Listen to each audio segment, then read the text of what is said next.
আসসালামু আলাইকুম ওয়া রাহমাতুল্লাহ। আমরা সবাই ইস্তেগফার করি, আস্তাগফিরুল্লাহ আস্তাগফিরুল্লাহ সারাদিন পড়ি, কিন্তু সমস্যা যেমন ছিল তেমনই আছে। রিজিক আসছে না, মনে শান্তি নেই, দোয়া কবুল হচ্ছে না। কেন? আজ আমি আপনাদের বলবো ইস্তেগফার করেও ফল না পাওয়ার 6টি বড় ভুল। এই ভুলগুলো শুধরে নিলে ইনশাল্লাহ আপনার ইস্তেগফার শক্তিশালী হয়ে যাবে। শেষ পর্যন্ত ভিডিওটি দেখুন। প্রথম ভুল হলো আমরা ইস্তেগফার করি কিন্তু মন অন্য জায়গায় থাকে। টিভি দেখতে দেখতে, মোবাইল টিপতে টিপতে আস্তাগফিরুল্লাহ বলি। আল্লাহ তাআলা বলেন, আল্লাহ তোমাদের অন্তরের দিকে তাকান। সুবহানাল্লাহ। ইস্তেগফার মানে শুধু শব্দ না, এর মানে হলো লজ্জিত হওয়া, অনুতপ্ত হওয়া। চোখে পানি না আসলেও অন্তরে অনুশোচনা থাকতে হবে, না হলে এটা শুধু বুলি হয়ে যায়। গুনাহ ছাড়ছি না, আবার ইস্তেগফার করছি। দ্বিতীয় ভুল হলো এক হাতে গুনাহ করছি আর এক হাতে তাসবিহ টিপছি। দিনে 5 বার মিথ্যা বলছি, আবার রাতে 10 বার ইস্তেগফার করছি। সুদ খাচ্ছি, আবার রিজিকের জন্য ইস্তেগফার করছি। হযরত আলী রাদিয়াল্লাহু তাআলা বলেন, যে গুনাহের উপর অটল থেকে ইস্তেগফার করে সে আল্লাহকে নিয়ে ঠাট্টা করে।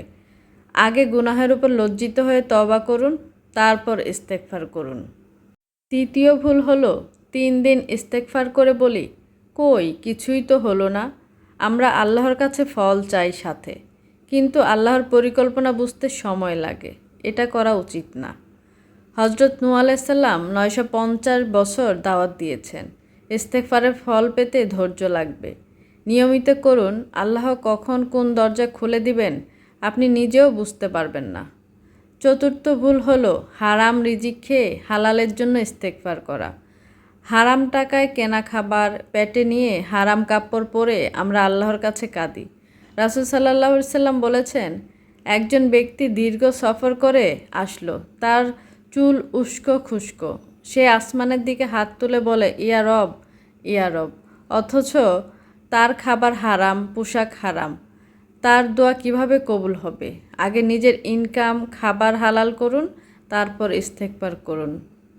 পঞ্চম ভুল হলো মানুষের হক নষ্ট করে শুধু আল্লাহর কাছে মাফ চাওয়া।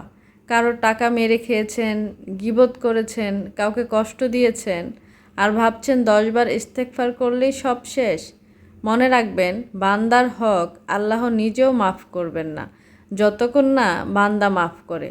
আগে যার হক নষ্ট করছেন তার কাছে মাফ চান, তারপর আল্লাহর কাছে ইস্তেগফার করুন। ষষ্ঠ ভুল হলো শুধু আস্তাগফিরুল্লাহ আঁকড়ে থাকা। ইস্তেগফারের অনেক সুন্দর শব্দ আছে, যেমন আস্তাগফিরুল্লাহ আল্লাযী লা ইলাহা ইল্লা হুয়াল হাইয়ুল কাইয়ুম ওয়া আতুবু ইলাইহি। এভাবে পড়বেন।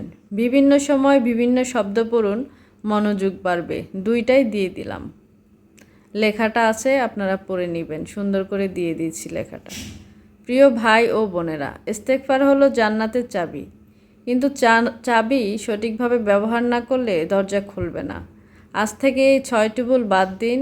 খাঁটি মনে গুনাহ ছেড়ে ধৈর্য নিয়ে ইস্তেগফার করুন, দেখবেন আপনার জীবন বদলে যাবে ইনশাআল্লাহ। আল্লাহ আমাদের সবাইকে খাঁটি তওবা করার তৌফিক দান করুন। আমিন। ভিডিওটি ভালো লাগলে শেয়ার করুন। আসসালামু আলাইকুম ওয়া রাহমাতুল্লাহ।